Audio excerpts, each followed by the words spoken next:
teacher dito.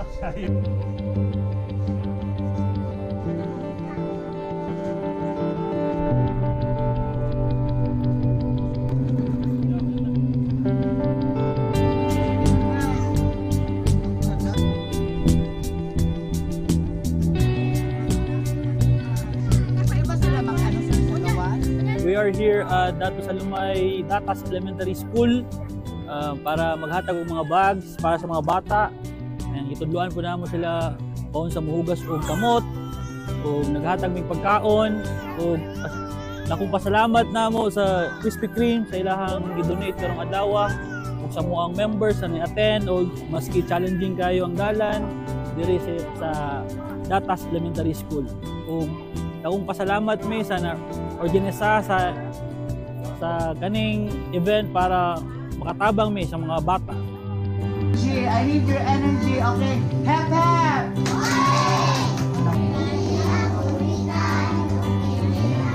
Louder!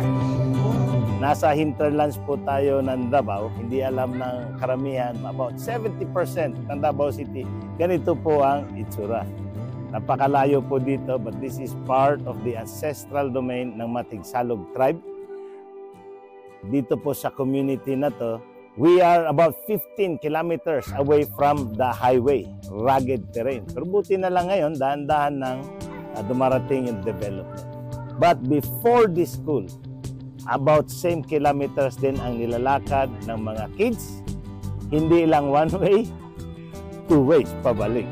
So malaking tulong na nagkaroon tayo ng eskwelahan dito at masustain lang po natin ang eskwelahan na to kung may suporta po sa community gaya ng ginagawa ng JCI Durian City at ng iba pang organization.